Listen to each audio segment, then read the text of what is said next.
did, right? We knew. I mean, it was coming literally right at us. Another home run shot for the ages sends the Phillies on a tear for a 7-0 Game 3 win. What a thrill to catch that Harper home run ball. We catch up with the father-son duo that now have an awesome keepsake and a lifetime of memories. The cheering from the homers so loud that social media lights up with claims they register on earthquake monitoring equipment. So certainly we have a Phillies red wave going on right now. Did it really happen though? We verify. On a week like this and a postseason, we're going 24 hours a day. Ballpark prep for a game is an around-the-clock job. Meet the woman in charge of making Citizens Bank Park look great. Plus, from York to Houston, a man with local ties making Pennsylvania proud. If you would have told me this when I was working in York or when I was in college, I'd be on cloud nine. How the now assistant GM for the Astros got his start with the York Revolution.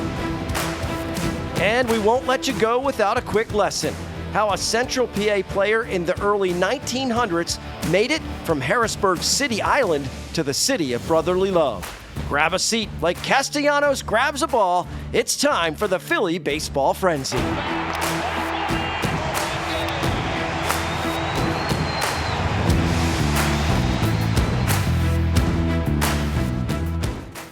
Cannot imagine the bank any louder than it was in Game 3. Phillies fans will certainly give it a try tonight for Game 4, a live look inside Citizens Bank Park, where the Phils are unbeaten in the 2022 postseason. Hello, everyone, and welcome to Fox 43's Philly Baseball Frenzy. Not only are the Phils unbeaten at home, they're unbeatable when they start the way they did in Game 3 and get the crowd at full power, already up 2-1. Somehow the Astros are going to have to take one of the next two in Philly just to make it home to the Lone Star State. His last at-bat in Philly was the one that propelled the team to the World Series. And the first pitch Bryce Harper sees at home in the Fall Classic is a Bryce bomb to right field. This is why we call this show The Frenzy. Look at the reaction, wild hysteria, just a picture-perfect swing. And then how about this? Harper counsels Alec Bohm before he steps in, and the first pitch he faces after the advice, well, he's going to hammer it to left field. Not exactly a no-doubter like Harper. Same result, though,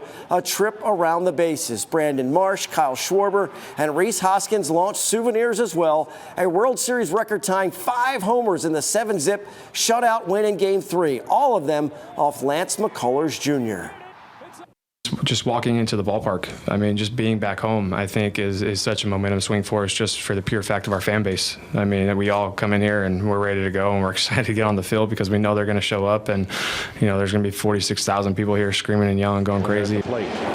It is a huge advantage, and here's the Hoskins blast, a rocket into the seats. Yes, the home runs are awesome. The shutout may be even better. It means the Astros lineup is cold. At the same time, the Phils are red hot.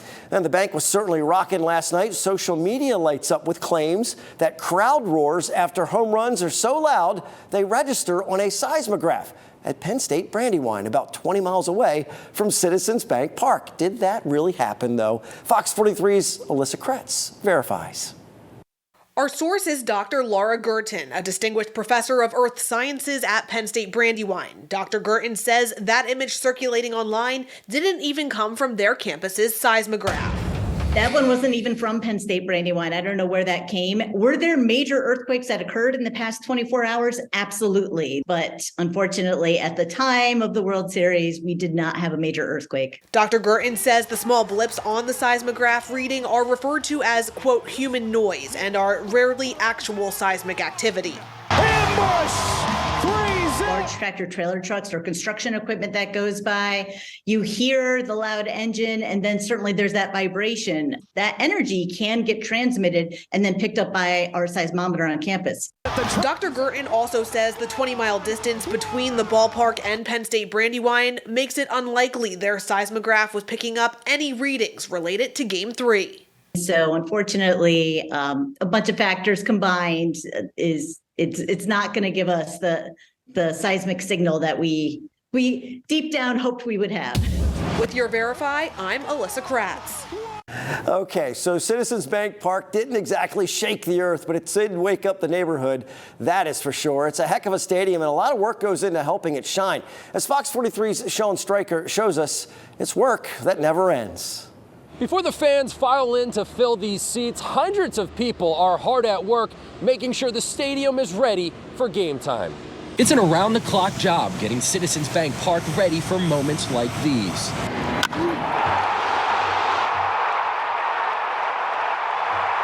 On a week like this, on a postseason, we're going 24 hours a day. From cleaning the stadium to making sure the signs are lit and the bonnets are hung straight, Carolyn DiGiuseppe and her crew of a couple hundred people do it all. We want the ballpark to look great for our fans, especially on such an important time. Everyone's psyched, and we want them to be psyched when they get here. And if the Phillies should be fortunate enough to win a title at home, they'll be the ones making sure the stadium and locker room is ready for the celebration. I want to make sure that that champagne smell is about as gone as it can be. It's a lot of work, but Carolyn says she is happy to do it. I grew up a Phillies fan, you know. Just to be here is almost, it's unbelievable some days. Now, there's also a lot of thinking ahead and planning for those what-if scenarios. They have electricians, fire alarm maintenance crews, even elevator technicians here for the game, just in case a problem should arise. Reporting from Citizens Bank Park, I'm Sean Stryker for Fox 43. Thank you, Sean. Well, the artwork of an Adams County man is now being seen all over Major League Baseball fields. Bruce Tatum of Biglersville is known as the Bat King at Victus Sports in Montgomery County. The company was founded by two Harrisburg area natives and is the premier bat manufacturer for Major League Baseball. Tatum tricks out all kinds of bats for big leaguers, customizing them for different occasions. They pretty much give me free reign on batting practice bats that I can do, home run derby bats, all-star and Little League Classic bats. I get to do custom bats that actually get out on the field, which is pretty cool. So to see these pros swinging my artwork out there. Well, Victus also does promotional bats for different companies. Tatum has customized bats for Dietz and Watson and the New York Knicks.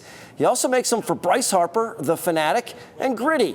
Victus took this special Ring the Bell bat down to Game 3 in Philly on Tuesday, letting fans take photos with it and gave him a chance to win the bat. Coming up on the Philly baseball frenzy, from the Revs to the Astros, Houston's assistant GM gets his start here in York. How the Revolution brass remember him next. And home run hero, two Phillies fans jumping for joy after catching Bryce Harper's home run shot during last night's World Series game. That's still to come. And here's tonight's trivia question before the break. Which current Astro has also pitched for the Phillies? Is it Phil Maton, Hector Neris, Justin Verlander, or Framber Valdez? We'll have the answer for you after a quick break. Here's a live look at Citizens Bank Park. First pitch just over an hour away for Game 4. More Philly baseball frenzy after this.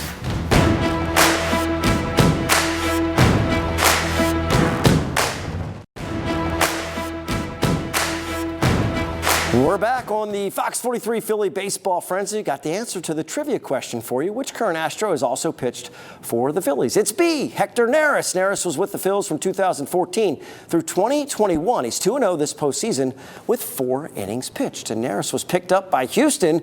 The Astros' assistant general manager actually has Central PA ties. Andrew Ball is a former York Revolution intern. Lindsey Barna talks with him about his stop in the White Rose City and his 11-year journey to Houston. There are just 30 major league teams. That means there are just 30 general managers in the big leagues. Andrew Ball, a 2007 graduate of Blue Mountain High School, knew he wanted to take a jab working in sports, and more specifically, baseball. I just kind of kept coming back to how much I enjoyed being at the field and enjoyed baseball, and just tried to figure out, is there a way to turn that into a career?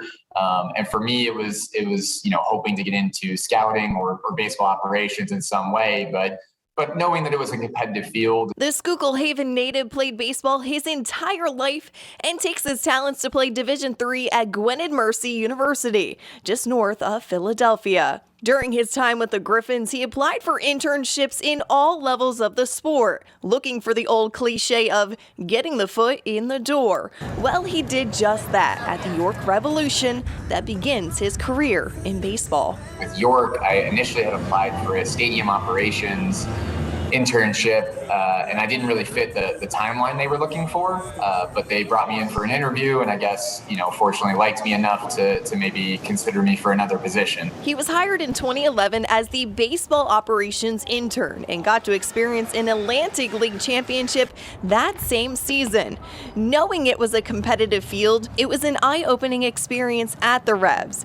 Ball joins the Revs front office after graduation. It was a really amazing opportunity. I mean, I like to tell people all the time, all of the things that York has to do on the baseball operations side or even on the business side, it's very similar to a lot of things we do here at the major league level. The scale is just a little bit smaller. And fast forward a decade and change later, having stints with the Tampa Bay Rays, Los Angeles Angels, and now in his first season, working as the assistant general manager for the Houston Astros. The road to get to where he's at is incredibly difficult so many people say, hey, I'd like to be the guy that puts the Yankees and the Phillies together, but there's only 30 of those people in our country.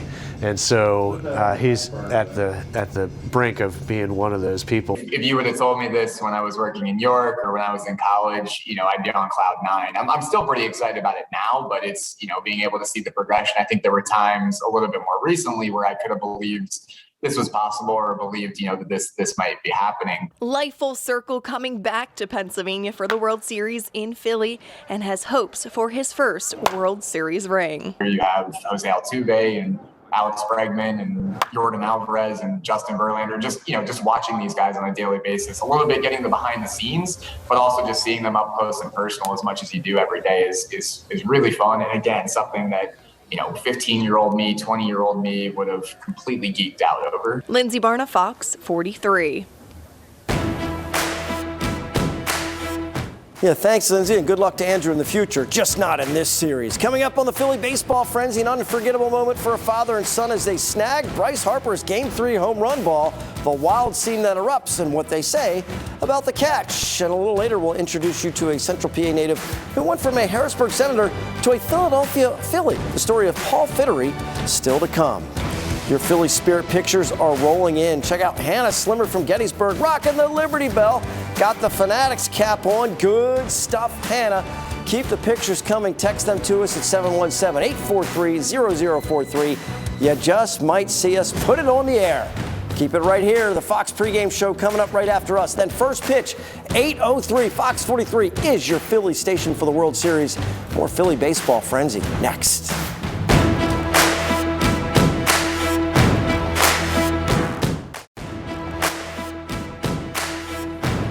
We're back on the Philly Baseball Frenzy. The fans starting to fill up the bank, filing in ahead for first pitch. The place is going to be rocking again for sure tonight. Inside the ballpark last night, a once-in-a-lifetime opportunity to attend a World Series game turns into an even more unbelievable experience for two Phillies fans Tuesday night when they snag Bryce Harper's first-inning home run ball. Fox 43's Alyssa Kratz speaks to the lucky father-son duo. I mean, as soon as he hit it, right, we knew. I mean, it was coming literally right at us. An unforgettable moment for Andy Hartstein and his son Hudson Tuesday night at Citizens Bank Park, turning what was already a once-in-a-lifetime experience into something even better. Somebody brought me a situation that said, hey, I know somebody that's got 4 seats. You could have 2 of them. It's in, section 103. They were 11 rows back. Turns out those World Series Game 3 right field seats were the golden tickets, the exact spot Bryce Harper's 2-run homer would land in the first inning. It was just so fun. When he hit the ball, I didn't even think it was real. I sat down, and then the ball came right up, and I standed up, and I went to go catch the ball, but I didn't think my dad would catch it when it hit off someone's hands. He caught it right in his lap. I couldn't have dropped that ball if I wanted to. The Delaware dad admits he expected a wilder scene of other fans trying to grab the ball. But he says instead, it was the exact opposite. People just embraced us, and they, threw their arms around us and cheered with us, and they were genuinely as happy for us as we were to have caught the ball. One of many electric moments during what became a home run derby in South Philly. It is intense, it's insane, but and they feed off of that, and it clearly affects the opposing team, right? It has in every round, and I think it did to the Astros as well. A fan base that keeps riding an unbelievable Phillies postseason wave. And these two fans say they're just lucky to be a part of it. I think they're going to win both their games. Yeah, it'd be nice to end it here in Philly. It was a moment that is hard to explain, but something we won't soon forget. Alyssa Kratz, Fox 43 News.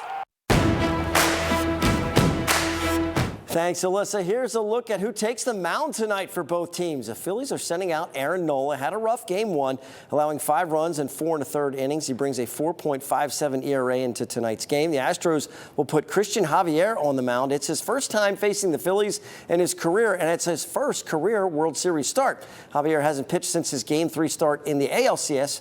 On October 22nd, he had 1 hit and 5 1/3 scoreless innings against the Yankees, so he was effective. Last night's starter for the Astros, Lance McCullers Jr., was not effective, possibly tipped his pitches. Fox 43's Cale Ahern and the Locked On Phillies crew talk about the shellacking of McCullers Jr. and what to expect from tonight's pitching matchup. Philadelphia Phillies take a pivotal Game 3 victory to take a 2-1 series lead in the World Series over the Houston Astros. Here to talk about Game 4 and a little bit of what we saw last night is Locked On Phillies host Connor Thomas. Connor, how are you doing today?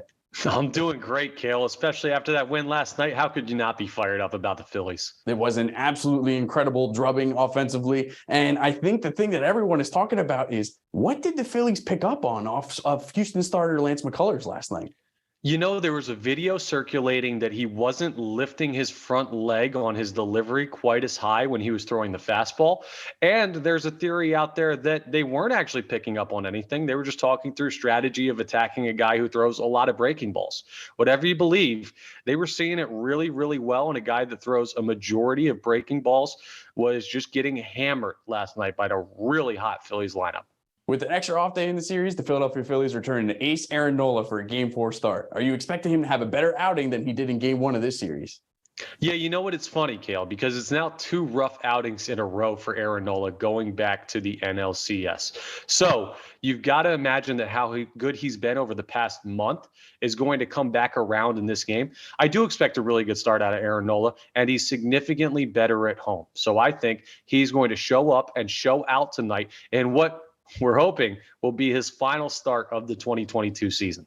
And opposing him will be right-hander Christian Javier for the Houston Astros. What can fans expect from him in the start tonight?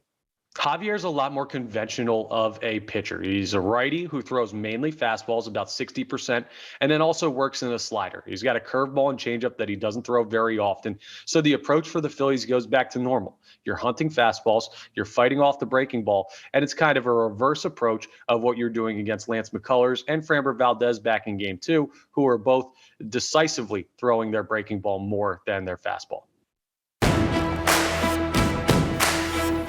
All right, thanks, guys. Next on the Philly Baseball Frenzy, we're highlighting a Lebanon native who took his first step with the Harrisburg Senators, eventually making it to the Phillies, his journey to the city of brotherly love. Coming up, taking a look at some more of your Phillies spirit pictures. Check out this house all decked out for the World Series run. The Phillies flag is flying, and they are believers in this team. Keep it here. More Philly Baseball Frenzy after this.